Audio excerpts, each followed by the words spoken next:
하반기 폭락 논 근거와 망고쌤의 의견 시작하겠습니다. 아파트는 망고쌤. 하반기에 집값이 떨어진다고 하는 주장들이 많습니다. 하락론자뿐만 아니라 상승론자들까지 가서 했는데 그 근거에 대해서 하나씩 알아보도록 하겠습니다. 이 근거들은 저희 톡방에 이제 못 적은 거예요. 첫 번째가 이제 스트레스 DSR인데 7월에 시작할 건데 9월로 연기해가지고 9월에 스트레스 DSR을 시작하면은 집값이 떨어질 거다. 이런 이야기인 거죠. 그 다음에 두 번째, 규제 지역을 지정할 거다. 뭐 이런 이야기죠. 강남 3구, 용산구, 이까지만 규제 지역이 지정되어 있는데 범위가 넓어질 거다. 그러면서 집값이 조정이 올 거다. 이런 이야기. 그 다음에 상승 피로가 너무 올랐다 그동안에. 그래서 좀 쉬었다 가야 된다. 이런 이야기. 그 다음에 계절적 비수기다. 그래서 가을 되면 이제 7, 8, 9 이제 계절적 비수기가 와가지고 거래량도 줄고 가격도 조정을 받을 거다. 이런 거죠. 상승 피로감에 계절적 비수기에 정부는 규제를 때리고 스트레스 DSR로 한도가 줄어든다. 자, 그 다음에 여기다가 엎친 데 덮친 격으로 당군 이래 최대 단지인 올림픽 파크 프레온이 입주를 하면서 동부권 전세가 하락을 하고 전세 가격 하락으로 인해서 매매 가격을 끌어내릴 거다. 이런 내용까지 있습니다. 이 주장들은 하락론자들의 주장도 있지만 그동안의 상승을 이야기하시던 분들 중에 일부가 주장하는 내용이기도 합니다. 그래서 여기에 대한 저의 의견을 하나씩 차례대로 알아보도록 할게요.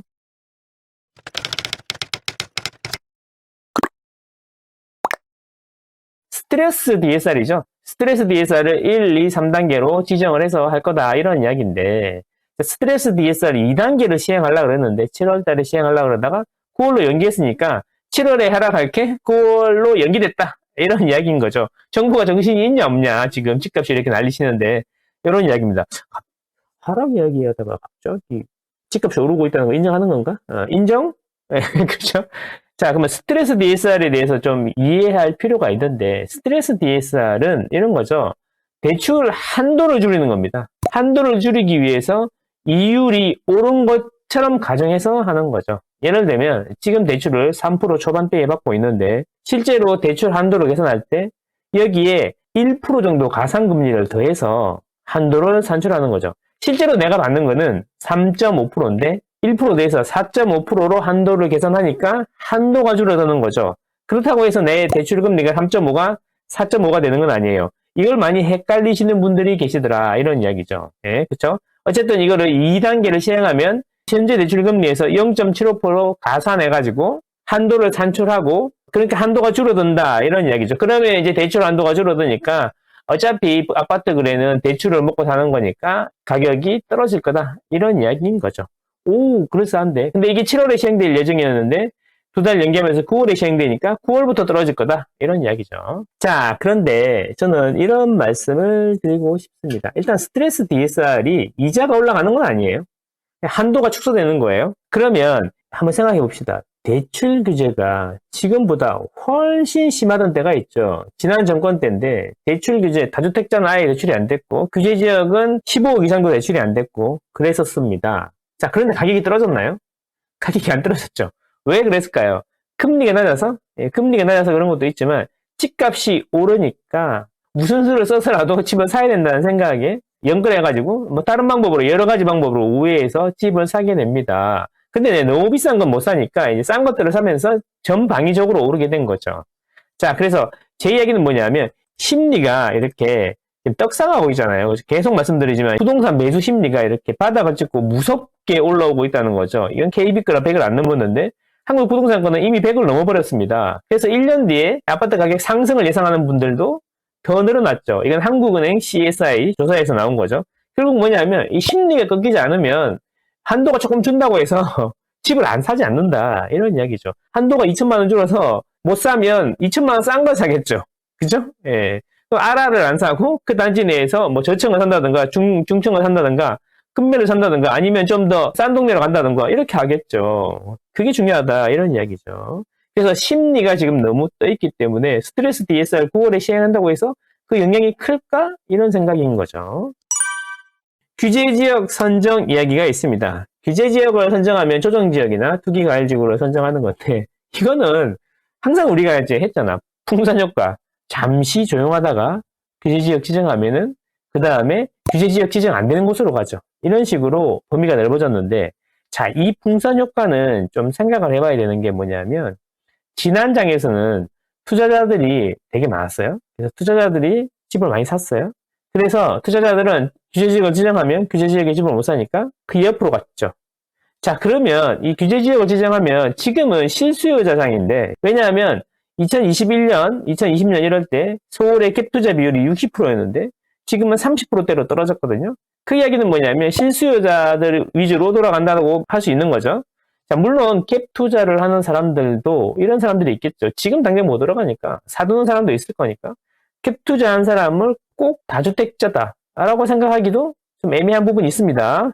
어쨌든 그래서 이 규제지역을 지정하면은 다주택자들한테 규제가 많이 가는 건데 실수요자들도 이걸 규제지역 지정으로 막을 수 있겠냐 이런 이야기입니다. 실수요자들, 무주택이나 1주택을 막을 수 있을까 이런 이야기죠.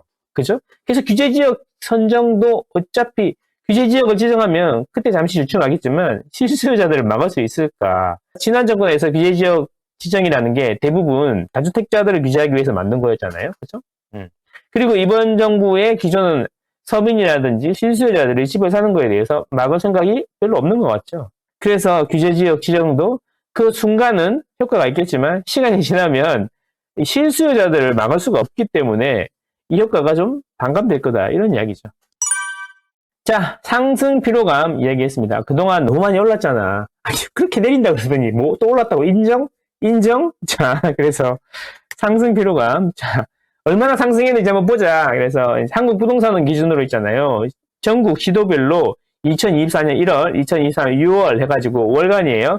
얼마나 올랐는지 봤어요. 얼마나 올랐는지, 진짜 많이 올랐는지 보자. 자, 여기 보면 빨간색은 내린 거고요. 예, 초록색은 오른 겁니다. 자, 오른 곳은 하나, 둘, 셋, 네 군데밖에 없네요. 서울, 인천, 강원, 그 다음에 전북밖에 없다는 겁니다. 한국 부동산은 월간 데이터 기준으로 2024년 1월 1일부터 2024년 6월 말까지 데이터 기준으로 보면은 이렇게 오른 곳이 전국에 네 군데밖에 없다라는 겁니다. 그러면 그 오름폭이 얼마나 대단한가? 서울이 제일 많이 올랐는데 서울은 0.72 올랐습니다. 0.72포인트 올랐고 그 다음에 세종 같은 경우에는 마이너스 4.48. 떨어진 거 대비해서 오른 거 보면은 결코 많이 안 올랐다는 거죠. 상승의 피로감은 어디서 느끼고 있다? 자, 느낀다면 서울이겠네요, 서울. 자, 강원도는요. 강원도, 그 다음이 강원도고요. 이런 식입니다. 그 다음에 인천, 이런 거죠. 자, 그런데, 그러면 서울에 한번 봅시다, 서울. 서울의 상승 피로감이 이제 크게 달아야 되니까.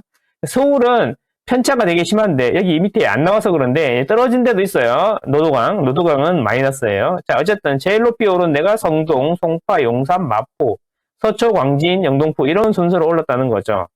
강남구는 작년에 많이 올랐어요. 자, 그래서 상승폭이 1.9, 1.86, 1.5 이렇게 6개월 동안 이만큼 올랐다는 겁니다. 어디서 상승 피로감이 왔는지 잘 모르겠는데 여러분들은 느껴지시나요? 상승 피로감이? 자, 그래서 강남, 서초, 송파, 그 다음에 한강에 붙어있는 6개 구가 상승 피로감이 있다고 칩시다. 그러면 이게 이제 상승 피로감이 있으니까 다 안 오를 것 같아요? 다 안 올 것 같아? 아니지. 그러면 강남 3구하고 그 다음에 나머지 6개 구 외에 다른 지역들은 피로감이 없는데 그쪽으로 옮겨가지 않을까? 이런 생각입니다. 그래서 물론 올랐다는 심리적 이런 것 때문에 조금 조정을 받을 수 있겠지만 요것 때문에 내린다? 라고 하기에는 좀 그렇죠. 자, 이제 계절적 비수기 이야기입니다. 계절적 비수기. 자, 계절적 비수기 이야기는 뭐냐면 이런 거죠. 거래가 많이 안 일어난다.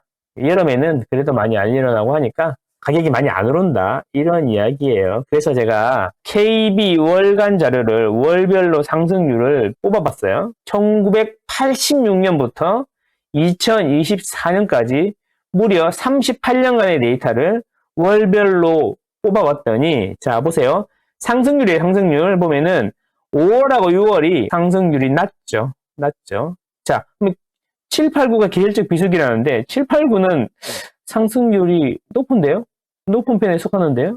그쵸? 그리고 10, 11, 12월 달 이렇다는 거죠. 그런데 여기서 이제 중요한 게 있는데 예전에는 가을 이사철이라는 이야기를 많이 했죠. 옛날하고 지금하고 이사의 패턴이 달랐다는 거죠. 저는 가을 이사철이라는 이야기를 지금은 별로 안 좋아하는데, 왜냐하면 옛날에는 가을에 이사했는데 지금은 겨울에 이사해요. 그렇죠? 학년도 겨울에 올라가고 회사도 발령이 겨울에 나죠. 그래서 겨울에 이사를 많이 한다는 거죠. 그래서 38년간의 데이터를 월별로 보는 거는 좀 오류가 있을 수 있겠다. 그래서 10년치를 한번 뽑아왔습니다. 10년치. 자, 10년 평균 월별 상승률을 뽑아봤더니, 자, 보십시오. 자, 6월, 7월, 8월, 9월이 쭉 계속 가격이 올라가는 시기였다. 계절적 비수기인데 왜 자꾸 가격이 오르냐고. 그렇죠? 그렇잖아요. 9월이 피크고 10월, 11월, 12월도 나쁘지 않다. 이런 이야기입니다. 최근 10년 평균 예를 사는 거죠. 자, 그렇다면 최근 5년 평균 나눠봤어요. 최근 5년은 어떻게 일어났냐. 자, 보세요. 이게 5년 평균, 이게 10년 평균이에요. 큰 차이 없는 것 같은데요. 자, 그렇게 보면은 최근 5년 동안은 6, 7, 8, 9 상승률이 오히려 더 높았다는 거죠. 그럼 어디가 계절적 비수기입니까? 계절적 비수기는 겨울하고 오히려 봄이 계절적 비수기다. 이런 이야기입니다. 그래서 계절적 비수기 이야기는 잘못된 거 아닌가 이런 생각을 한번 해봅니다. 자, 옛날에는 가을에 추워지기 전에 이사 다녔지. 농사 지으니까 가을거지 끝나고 이사 다니고 그랬지. 지금은 겨울에 이사 간다니까? 지금 요즘에는 여름에는 에어컨 나오고 겨울에는 따뜻한 보일러 잘 나오잖아. 근데 무슨, 그죠? 그리고 포장이사하고 차 타고 가서 이미 미리 기다리고 있잖아. 추운데 떨고 이러지 않는다는 거지. 자, 그래서 매매 건수가 줄 수 있겠구나. 매매 건수가 그렇잖아. 매매 건수가 줄 수 있잖아요. 매매 건수가. 그러니까 지금 6월, 7월 매매 건수가 늘었는데 7, 8, 9 매매 건수가 줄 수도 있잖아요. 그래서 이것도 월별로 실거래 건수를 전부 다 평균을 내봤는데 큰 차이 없더라. 큰 차이 없고 6월, 7월은 건수가 적은 편에 속하는데 오히려 6월, 7월 거래가 터졌으니까 8월달, 9월달은 거래가 끈올리면 좀 더 늘어나야 되는 거 아닌가? 그죠? 예, 그래서 건수로 보나 상승률로 보나 계절적 비수기 이야기는 아닌 것 같다. 이런 이야기입니다.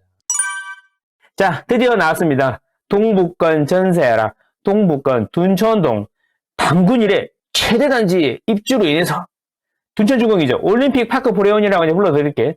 올림픽 파크 포레온의 대규모 입주로 인해서 동북권 전세 가격 하락하고 그 전세 가격 하락이 매매 가격을 끌어내리고 서울 전체적으로 악영향을 줄 거다. 그래서 하반기 전세 입주 물량이 많으니까 이 입주 물량으로 인해서 전세 가격도 안정될 거다. 그래서 전세가 자꾸 오른다는 얘기 하지 마라. 이런 이야기죠. 아, 그렇구나. 예, 그렇구나. 자, 볼게요. 자, 이게 바로 강동구의 입주 물량인데 이게 2024년에 입주 물량이다라는 겁니다. 2024년에 입주 물량. 강동구는 옛날부터 입주 물량이 좀 많았는데요. 언제 많았냐면 2019년, 20년에 우리가 여러분들이 잘 아시는 그라시움, 아르테온, 그러니까 고덕명일에 주공 아파트 재건축한 것들이 거의 2만 세대가 2019년하고 20년에 입주를 했습니다. 그러니까 올림픽 파크 포레온이 1만 2천 세대이긴 한데 19년, 20년에 출주율이 2만 세대 넘게 입주했다는 거지. 그게 이거예요, 그게 이거. 그죠? 이게 이제 이 물량보다 더 많다는 거죠. 그러면 이때는 입주 물량이 많았는데 2018년 말, 2019년 이럴 때 입주 물량이 많았는데 이게 강동구만의 문제가 아니라 송파구에도 헬리오시티가 입주했고요. 2018년에. 그리고 2018년, 19년은 전국적으로 입주 물량이 많았습니다. 그래서 조정받았던 거죠. 그렇죠? 자, 그런데 강동구에 이렇게 입주 물량이 많은데 그래 조정받을 거다 이런 이야기일 수 있는데 자, 이거는 너무 시장을 좁게 보는 거 아닌가? 서울은 다 연결되어 있고 경기도에서 서울로 들어오는 대기 수요도 있단 말이야. 그런 걸 좀 생각해 봐야 된다라는 거죠. 뭐냐면 서울 전체적으로 입주 물량이 많은지 아니면 적은지 이런 것도 봐야 된다라는 겁니다. 자, 그래서 서울 전체 입주 물량을 한번 갖고 와봤습니다. 이게 2018년, 19년의 입주 물량이라는 거죠.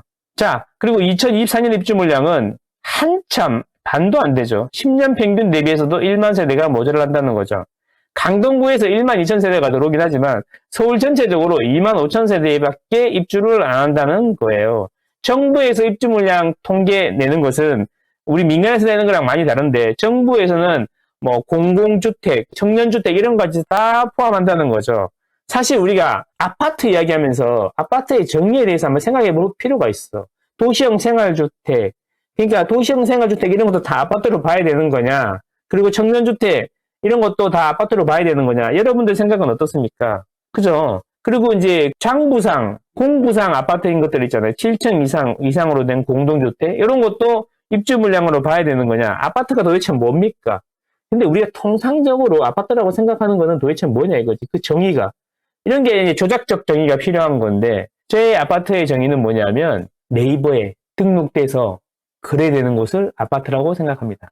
거기서 아파트랑 주상복합을 딱 두 개만 아파트라고 생각하는데, 제가 생각하는 아파트가 일반적으로 사람들이 생각하는 아파트의 정의랑 더 가깝지 않습니까, 여러분? 여러분들 생각은 어떻습니까? 그렇게 보면은 전국에 4만 5천 개 정도의 단지만 존재합니다. 그 단지만 존재하는데, 그거 기준으로 이렇게 뽑은 겁니다. 리얼망고에서 뽑은 건데, 리얼망고는 그거 기준으로 뽑는 겁니다. 자, 그래서 보면 18년, 19년, 20년에는 서울 전체적으로 물량이 많았고요. 강동구에 그래서 2만 세대 들어오면서 서울이 조정을 받은 게 아니라 서울 전체적으로 물량이 많아서 조정을 받은 거야. 물론 강동구에도 물량이 많았지. 근데 2024년에는 강동구에 1만 2천 세대가 들어오긴 하지만 서울 전체적으로 그때보다 물량이 반밖에 안 된다 이런 이야기예요. 그런데 이게 여기서 나오는 전세로 해서 전세 가격 내리고 전세 가격이 매매 가격까지 끌어내려가지고 하반기 조정이 나올 거다? 저는 그렇게 생각하지 않는다는 거죠. 올 초에 생각나십니까? 개포동에 7천 세대, 그 다음에 원베일리. 그래서 두 개 합치면 1만 2천 세대 가까이 되는데, 그거 들어왔을 때 말들이 얼마나 많았습니까? 전세 가격 폭락하고 매매 가격 내릴 거다. 말들이 얼마나 많았어요. 그래서 강남의 전세가 폭락했습니까? 그 잠시 잠깐이었죠. 잠시 잠깐. 그래서 이것도 전세 가격 이야기도 잠시 잠깐 이야기가 될 거다. 그리고 실제로 올림픽 파크 부령 한번 가보세요. 가보시면 조합원 물량 있잖아요. 가격 얼마짜리 살 수 있는지 한번 찾아가 보세요. 84 기준으로. 24억 미터는 물건이 거의 없다는 거예요. 찾아가 보세요. 그죠? 그런데 이게 올림픽 파크 프레온 가격도 생각보다 안 떨어질 것 같은데요. 이제 파크리어보다 올림픽 파크 프레온이 가격이 어쩌면 더 비싸단 말이죠. 지금 현재 기준으로. 그렇다는 겁니다. 자, 그래서 동부권 전세하라고 해서 서울시 전체가 전세하고 매매가 조정을 받을 거다. 이런 이야기는 좀 근거가 부족한 것 같다. 이런 이야기. 구독, 좋아요, 구독, 좋아요. 2023년에 하락에 대해서 한번 이야기를 해보자. 2024년에 공교롭게도 특례론을 딱 중단하면서 아파트 가격이 떨어지기 시작했단 말이야. 그래서 특례론 중단이 아파트 가격의 하락을 가져왔다. 이렇게 생각하는 것 같아. 근데 저는 좀 생각이 다르다고 여러 번 말씀을 드렸는데, 자, 이 그래프를 한번 볼게요. 인덱스고 자료입니다. 인덱스고 자료인데, 자, 그냥 제가 여기 요 부분이 그때 2023년에 하락했던 구간이에요. 서울 아파트 매매 지수랑, 그 다음에 주택담보대출 평균 금리랑, 그 다음에 은행채 5년물 금리, 요거를 한번 보면 답이 나온다 이런 얘기죠. 이거 잘 안 보이죠?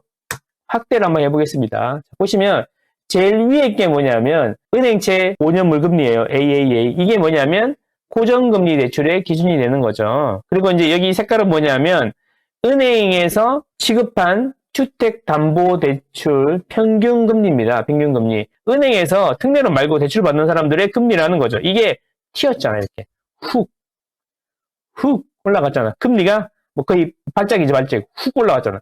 자, 금리가 올라가니까 서울 아파트 가격이 어떻게 돼요? 쑥 떨어지는 거죠. 금리가 두 달 유지가 되니까 가격이 떨어지는 거지, 계속. 그러다가 훅 떨어져서 훅. 금리가 다시 훅 떨어지니까 어떻게 돼요? 아파트 가격이, 보세요. 훅 떨어지니까 다시 슬슬슬슬 올라오지 않습니까? 슬슬슬 올라오지 않습니까?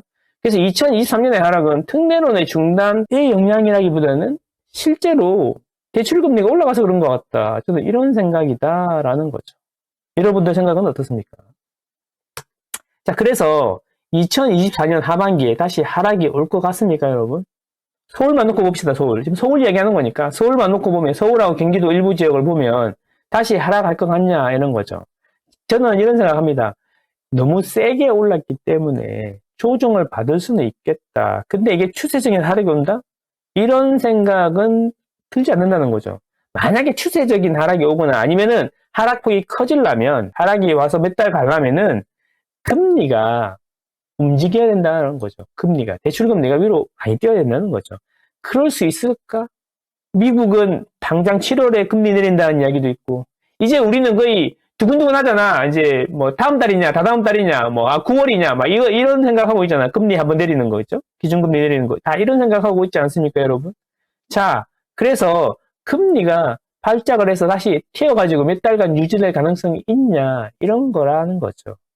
근데 사람 일은 모르는 거니까 만약에 조정이 온다면 그때가 또 우리가 그동안에 못 탔던 버스를 탈 수 있는 기회가 아닐까, 이런 생각을 한다는 거죠. 저는 그런 생각을 하고 있습니다. 그래서 어디를 가야 되냐, 이런 이야기인 거죠. 이거를 고민해야 된다. 하락이 온다면 다시 살 수 있는 기회가 될 것이다.